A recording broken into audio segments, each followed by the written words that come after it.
All right. Sorry for the phone cutting off earlier, everybody. I was just running out of battery and it caused my phone to have problems.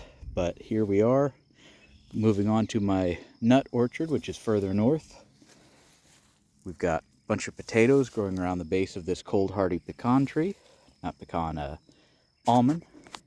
And up in here, there's some very weedy areas, but they have a bunch of Apios americana, or American groundnut, growing on it.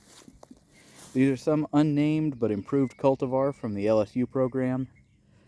Whoever I got them from didn't keep them separate or doesn't care to when they sell them. Whatever the case, they're just a bit of everything. There's a skirret plant, it's doing quite well. Strawberries. Here we get to a American plum with a bunch of potatoes around it. Another American plum with potatoes around it. And then up here we've got Nannyberry viburnum, something for the birds to eat throughout winter. There's another one of them way over there. On the outside edges I have a total of 2 on each side, so 4 cold hardy pecan trees. Got them from a number of different sources.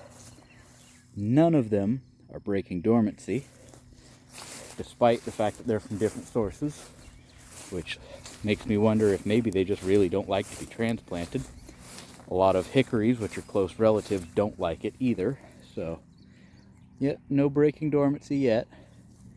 But in the mulched in areas that are a little more established, my Japanese walnuts are growing great. That one's been put inside of an extra tree tube I had, and it has shot nearly to the top of it already. And within the mulch, I've started to plant other things. I was given a free plant with one of my orders right there. It's well, what's this name? It's a raspberry. Trying to see if I can kick it over. Carolina raspberry, something like that. It's a red raspberry variety. Here we have a Bocking 4 comfrey. It's very young, it's very new, that's why it's not cut up with the rest. Give it some time. But Bocking 4 comfrey, a small, what's the word for this one? Thornless locust tree, honey locust. It's got some Apios americana vines around the base of it, just starting out, just starting to climb. So we'll wait and see how well they climb it, but those should get along well. I forget the name of this one, but it's a flower that my wife picked, and I saw it was juglone tolerant, so it went out here. Right over here, there's a Crandall black currant, or Crandall clove currant, some bee balm. Here's one of my improved varieties of shagbark hickory. I really love shagbarks for the ecological value. They're good for the bats. And continuing along this way, more of my Japanese walnuts. Very excited for them when they start to fruit. There's another currant in there. Right over here, there is an American pawpaw inside a tree tube to protect it. There's a bee balm right next to it. As we keep walking through here, there's all sorts of stuff hidden away, like there's another raspberry. I think this one's a purple.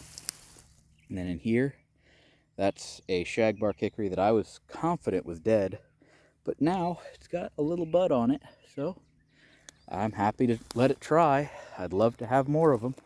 I need at least a couple for them to cross-pollinate, so keep walking over here. Here we have an American persimmon.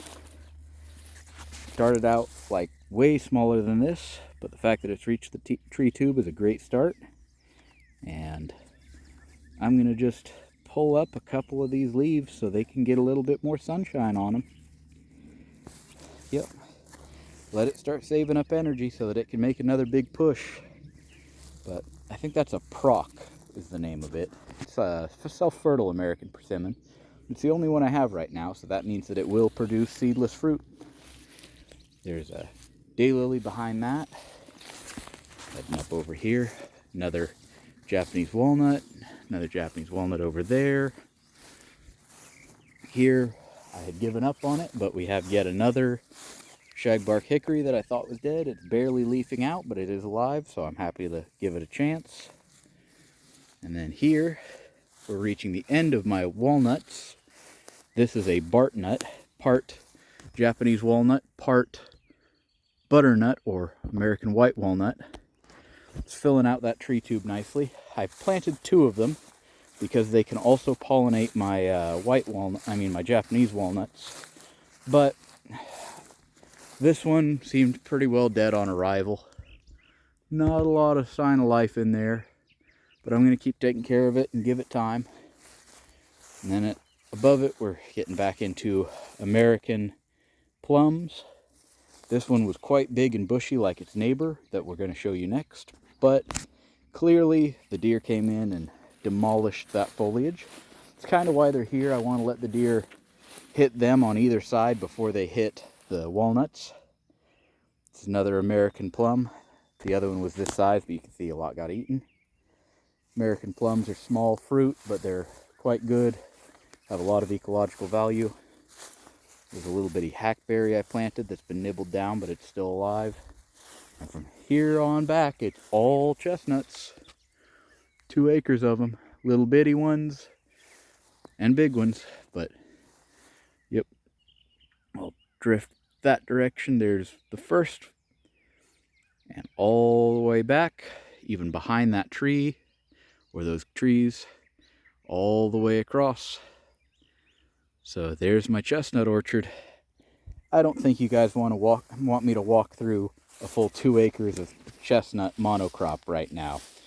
Once I've got more interesting things in the mix and I've got more biodiversity out there, I'll begin giving it more attention. But right now, it's only going to get occasional, pick up here and there moments.